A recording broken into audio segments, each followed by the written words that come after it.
Justin Diamond, Alvin, let's go. Hello everyone, welcome back to Movie Reviewers channel. Before we get to the storyline, I hope all of you a great day. Please like, share, and also subscribe to my channel.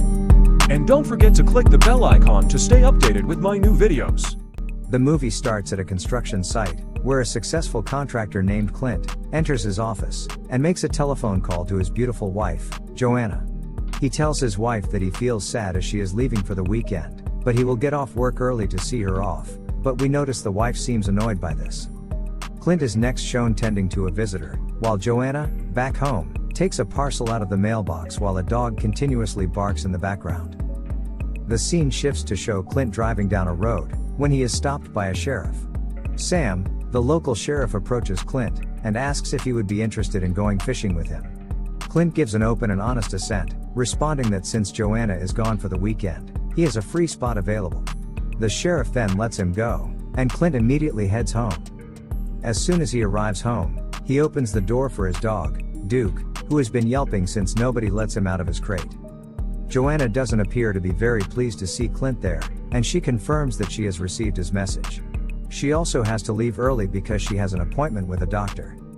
Interestingly, Clint informs Joanna that a buyer stopped by the workshop to make another offer of $1.5 million to buy Clint's business, but Clint decided not to sell it. Joanna comments that it is a lot of money, but Clint replies what would he do if he sells the business, to which Joanna answers angrily that they could go back to New York.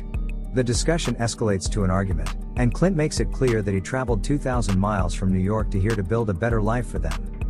A not-so-happy Joanna then leaves the house in her light blue car, which of course was provided by her husband, leaving Clint in despair.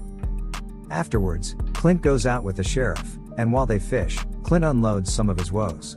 The sheriff asks how things are going back home, to which Clint replies that Joanna has been a city girl struggling to adjust. Meanwhile, it turns out that Joanna has been having an affair with her doctor, Cortland. The doctor tells her how she will own a clinic with him in Beverly Hills, amongst other pleasures. He also has extracted a toxin from the ovaries of a fish, and says that the recipient will have a cardiac arrest. They conspire to kill Clint and sell his company, and Cortland convinces Joanna to put it in Clint's food to kill him, and make sure that he takes all of it. When Joanna gets back to her house, she starts emptying her purse looking for the poison when the bottle spills and starts leaking. She hides the poison in the laundry basket, and we can see that it is leaking inside. After Clint gets home later, he sees Joanna preparing a steak for him, and tells Joanna he'll be out in his home workshop for a while.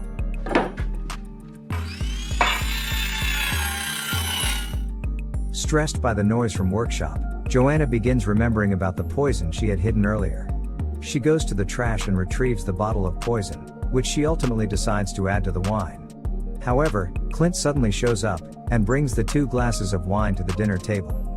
Joanna sits and watches Clint as he eats, worried about what might happen if she drinks from the wrong glass. Clint picks up the wine and then asks her to do a toast with him. Unfortunately for Clint, he drinks the poisoned one, and as a result, his body starts to react to it and he has a cardiac arrest. The husband falls to the floor in pain, and screams for Joanna for help, but she refuses to assist him and instead urges him to end his life. Joanna then calls her scandal doctor, Cortland, to let him know the job is finished. Later on, Sam the sheriff and Cortland arrive at the house. Sam is so upset and doesn't expect that his friend will have a heart attack in his prime. Here we see that the poison bottle ends up being on the ground, and Sam nearly steps on it. The sheriff then asks the coroner if they should conduct an autopsy, but Cortland says that there's no reason for it. The scene switches to a refrigeration room, with bodies stored there, one of which moves a little. The next morning, Clint's body is taken out of the bag by the coroners, and they start to prepare his body for the funeral. At the same time, Cortland calls the funeral home, and tells them that Joanna wants Clint to have a quick funeral without embalming.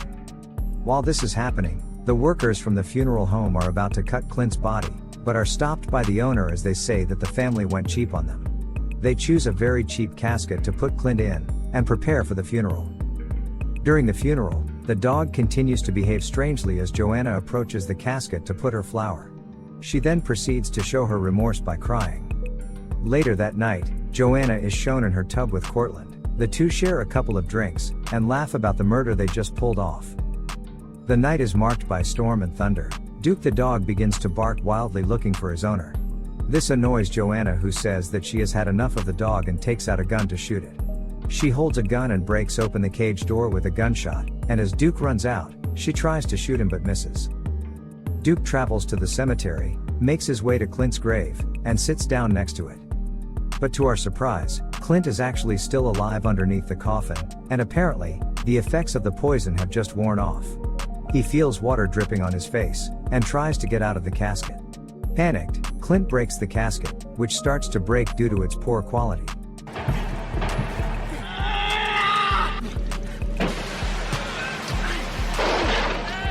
To our great relief, Clint is able to overcome the obstacles that stand in his way, and crawls out of his grave. He is welcomed by the sight of his dog, and then starts to make his way home. The man is able to reach his front door and is still struggling to walk. He slowly makes his way to the side of the house, and to his surprise, he witnesses his wife kissing Cortland. Now that he understands everything, he waits until Cortland leaves the house, before breaking the windows to his basement and entering it. Clint then tries to make his way upstairs, but he seems weak and falls down the stairs, so he decides to spend the night hiding out in the basement. The following day, Joanna meets Clint's lawyer, who provides her with information regarding important documents that Clint possesses, as well as details regarding Clint's bank account. She tells the lawyer that she is willing to sell the company for $1.5 million, with the payment due in 48 hours. Inside the basement, Clint finally wakes up and heads upstairs. He first goes to the kitchen sink and drinks some water, then he moves to the fridge and takes something to eat since he is ravenously hungry. As he is eating, he notices his wife coming back in the car, and he hurries back to the basement, now with a gun in his hand. However, he drops the shells and has to go down the flight of stairs to grab them. He manages to load the gun, and then heads on above to shoot his wife. However, the bell suddenly rings, and it turns out that the sheriff has come around to check up on Joanna. The sheriff begins to reminisce how Clint built the house with his bare hands, and asks Joanna about the sales sign in front of the house, to which she replies that the place seems small now that Clint had passed away. The sheriff and Joanna also talk about her selling the business. As Sam proceeds to head out, Cortland has just arrived to meet his so-called patient, before making his way in. Upon seeing that Cortland is inside too, Clint realizes that he has just one bullet loaded, so he heads back to the basement.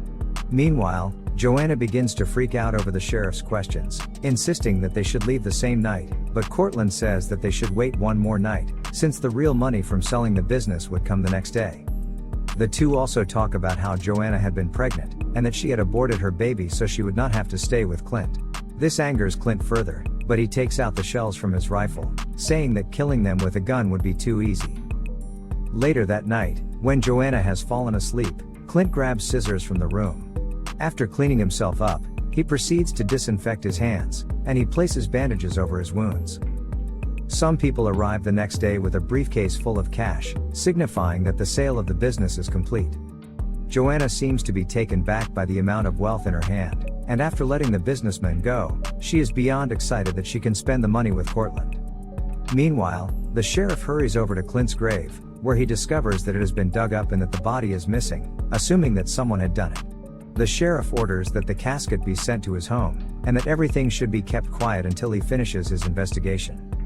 Back at Clint's home, as Joanna smiles brightly over the $1 million, she is aghast when she finds the bathroom with mud all over the floor. She then calls Cortland, who doesn't answer, so she leaves a voicemail warning that someone might be inside the house. Joanna then remembers to pick up the gun and proceeds to the basement. She encounters Duke on her way there, and it starts barking at her while she slowly moves back and goes to pick up the gun. But just as she is about to shoot at the dog, Clint locks her in the basement, and goes around the basement, boarding up all the windows. On the other side of the story, Cort is talking to his fish while he moves to take more poison from them. He then checks his messages, only to hear that his landlord is coming to kick him out because the previous 6 months' rent was not paid. When Cortland arrives at Clint's house, he takes out the syringe with the poison, as he continues to call out to Joanna. He first goes to her room and sees the briefcase of cash. Meanwhile, Joanna finally wakes up and hears Cortland calling her name repeatedly. Thinking that he was the one who scared her earlier, Joanna hides under the stairs. She then hits him with a metal rod, dropping the poison injection out of his hand. Joanna picks up the case and starts to head upstairs, but Clint shows up and shuts the door. Sometime later, Clint starts bringing wood into the house, while Court has just regained his consciousness.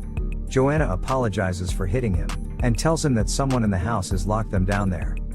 Court attempts to escape by trying to shoot at the locked door, but finds out that the man has disabled the bullets, and it is nothing but gunpowder and air.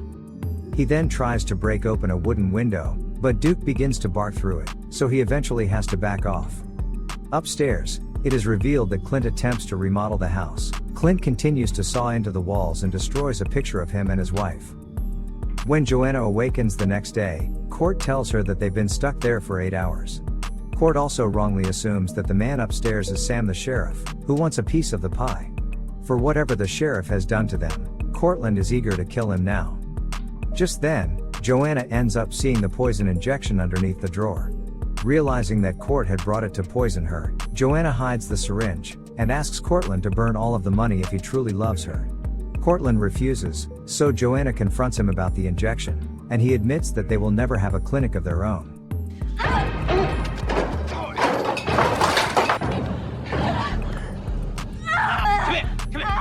As Cortland is about to inject Joanna with the poison, the door to the basement opens.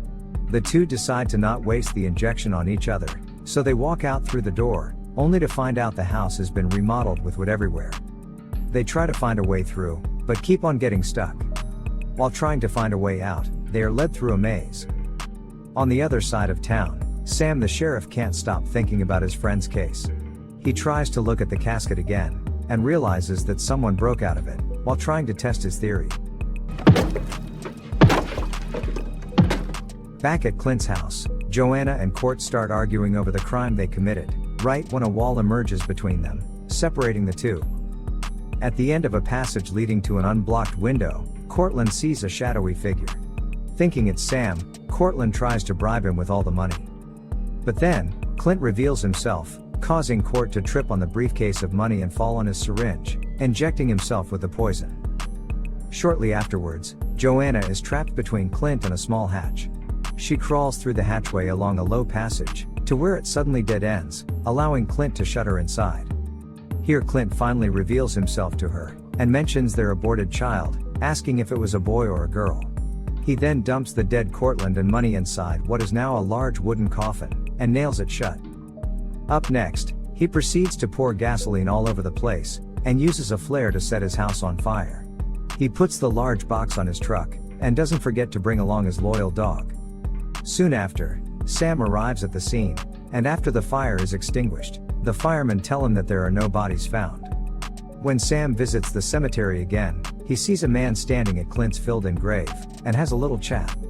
Realizing that it is his friend Clint, Sam tells Clint that he doesn't know him, and doesn't want to see him here ever again. Clint understands this, and gets in his truck to leave. Before the film ends, it is revealed that the still alive Joanna, the dead Cortland and the money all now occupy Clint's grave, with Joanna hopelessly screaming for help.